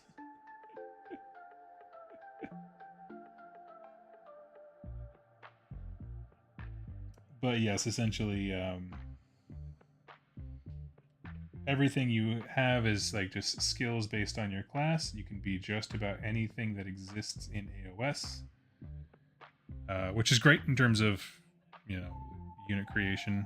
It does, the base game, like the base core book, just comes with good guys from the section of order, but they have a whole bunch of expansions to add all kinds of cool things there. I don't know. Like I said, I haven't played a ton of tabletop RPGs. What kind of information would be helpful for you?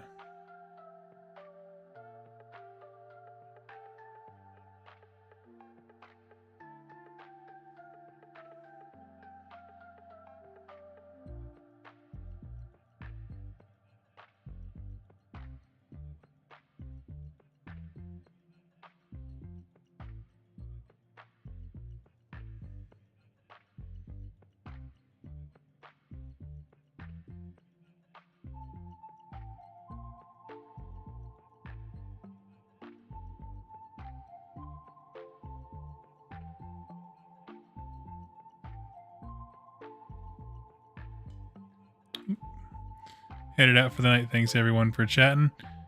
Oh yes, absolutely. Thank you for joining us. First time I've had a chance to hobby in a while, and it's going splendidly, and I thank each and every one of you for it. You know, sometimes, I don't know if this ever happens to y'all, if you haven't painted for a while, it just kind of feels like it's hard to get back on the bike, so to speak.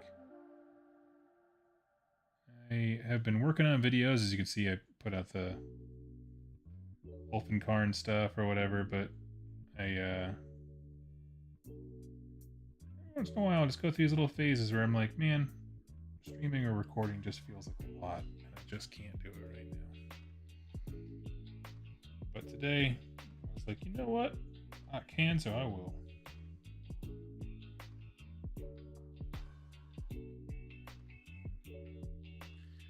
And I'm going to go back and just touch up the colors because I see that I'm splashing around just a smidge. I'll touch all that up once I'm done with the wash.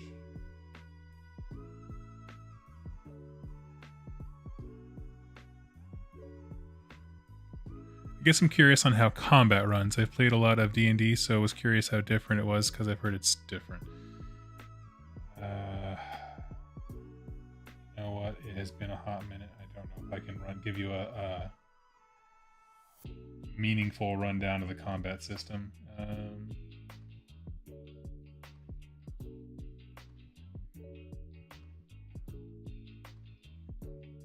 don't know. I'm a lover, not a fighter. I was always the war priest, and everybody was dead by the time I was able to fight.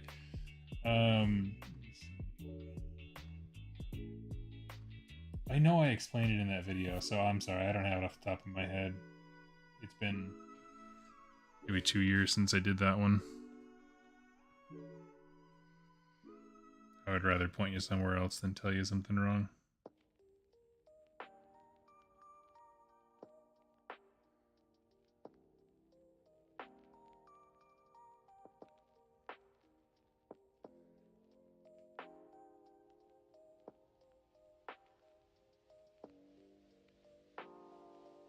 Oh, I am doing... I can say, however, I'm doing something fun this year when it comes to Soulbound. The guy who at Adepticon ran the Soulbound event last year, because there is an RPG running. I couldn't join this year because it was just didn't work schedule-wise for me. I'm doing the Youngbloods event or whatever. But he is doing another one this year and sent me over a script, just a quick one. And I'm going to be doing like an introduction video for players into their campaign. So I'm excited about that. Kind of fun.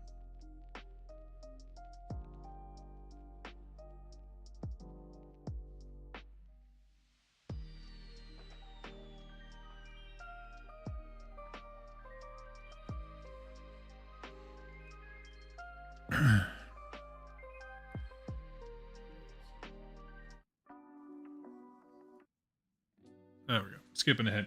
That one hit some real flippin' high notes that Doug's brain scrambles at.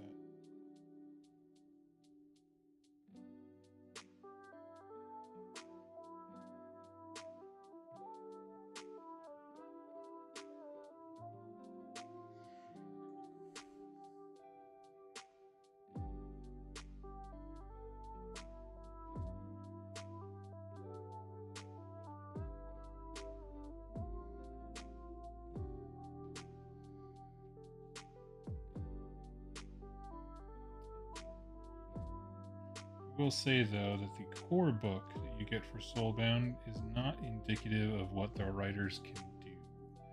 Meaning, every supplement that they've released, I have found like the core of the game has to be simple, right, for anybody to be able to join, which makes sense. I'm super down for that. But like all of their supplemental material, it just bangs. It's so good. You get like a ton of value in terms of the number of characters you can use, the types of skill tests and stuff you can do. I remember. So it's been, like I said, it's been a long time since I played. In our group, we had a Carrigan Overlord's character who just kept nuking everything, just like very aggressively. And then I was a war priest, and my job was generally just cause distractions. I go one way, cause a distraction, they come towards me, and then KO guy would or lady would light them up real hard. And it worked, and it was fun.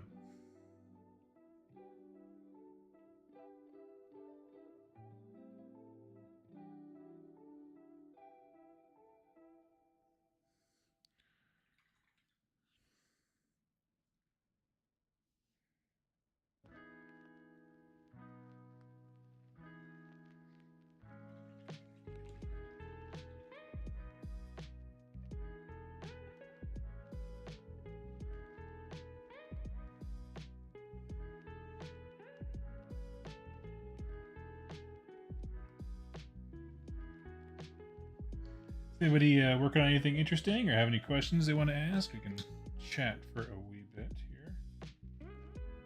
I'm probably gonna pop off once I add the wash on these guys, just because it takes forever to dry.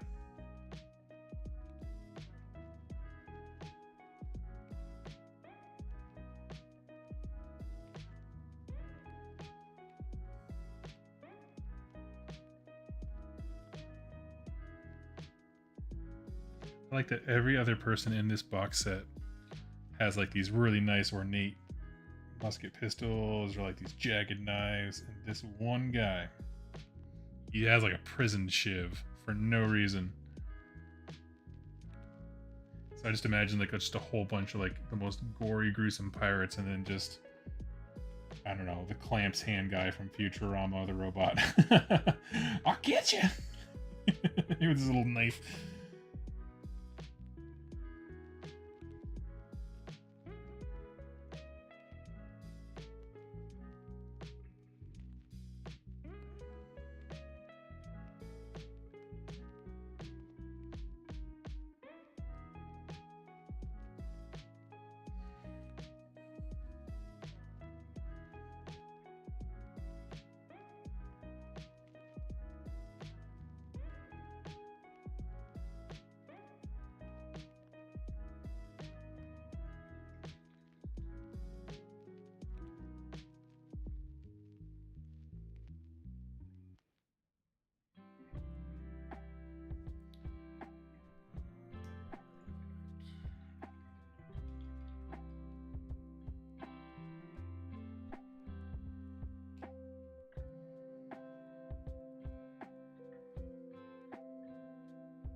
Cool. I picked out all my guys that just need the most. Let's go get these guys taken care of.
Ooh, wind is fierce outside today. I had trouble priming models. It was the first time I ever had trouble priming models, not because of the temperature, but because just the sheer amount of wind coming at me.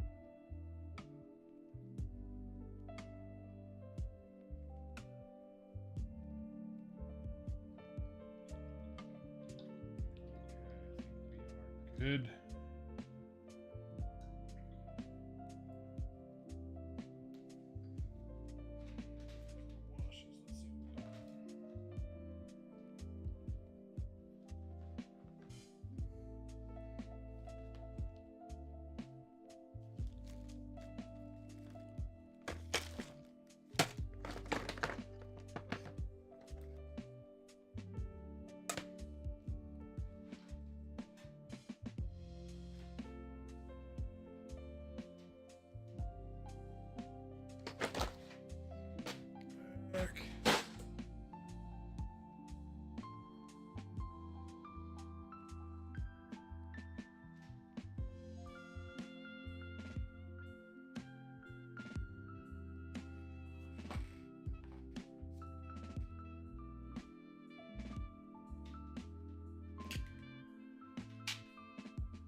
Okay.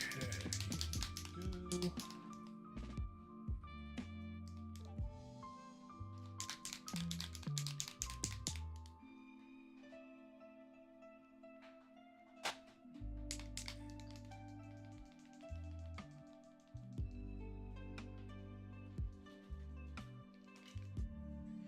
Okay.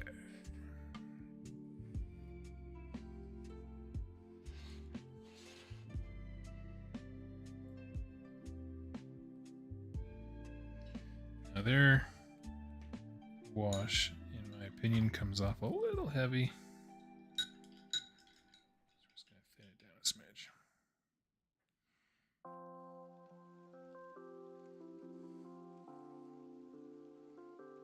Let's do that. Let's do a touch of brown in there.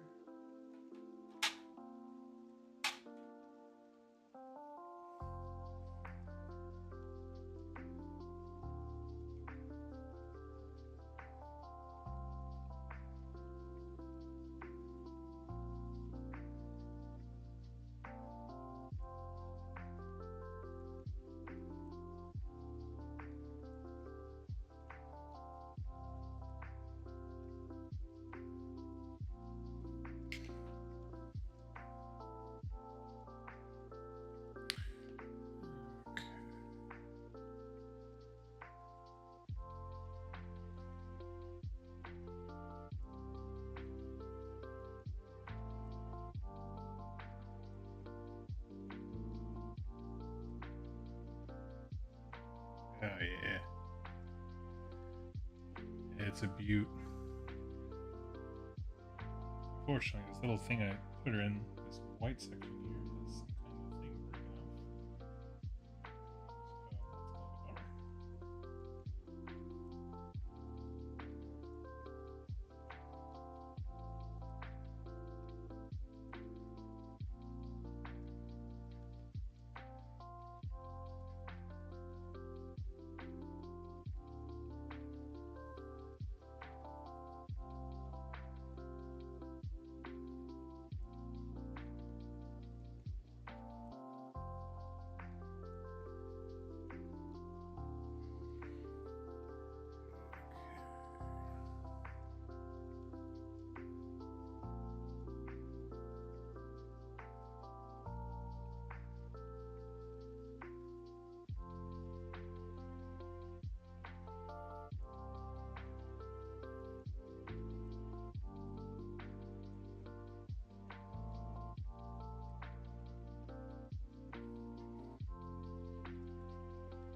Like I said, I kind of want these guys on the messier side.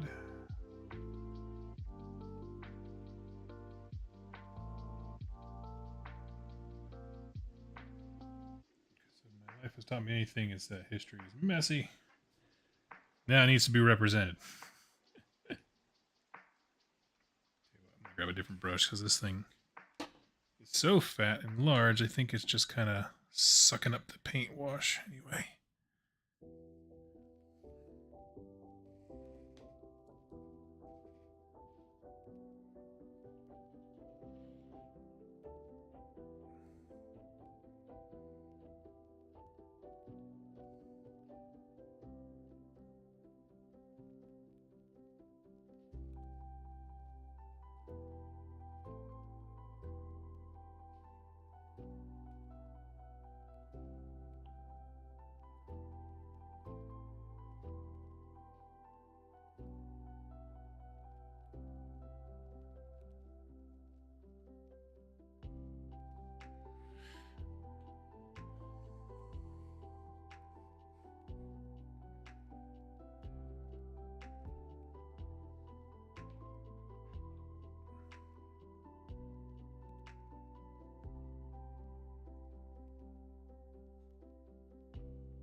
I don't know if you folks have ever experienced the idea of like just doing hobbying stuff together, making it go by faster.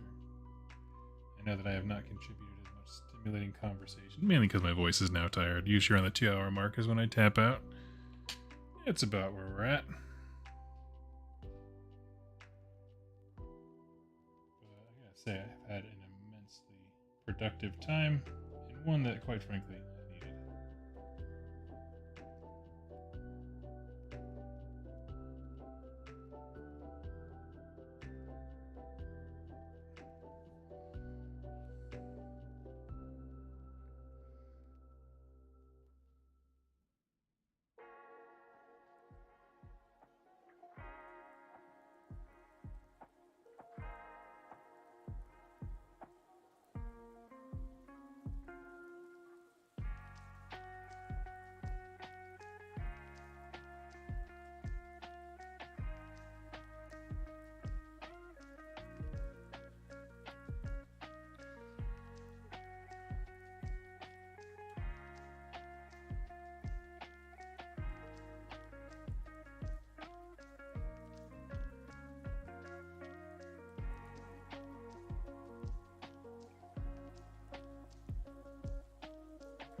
right, friends. I know I was a little quiet there towards the end because I got a little distracted and tired, but my privateers are now set to dry for a bit, and so I will come back hopefully tomorrow, I think, and hammer out some more of these. And then I have another Ulfenkarn video going live tomorrow, and hopefully some more regular content coming up.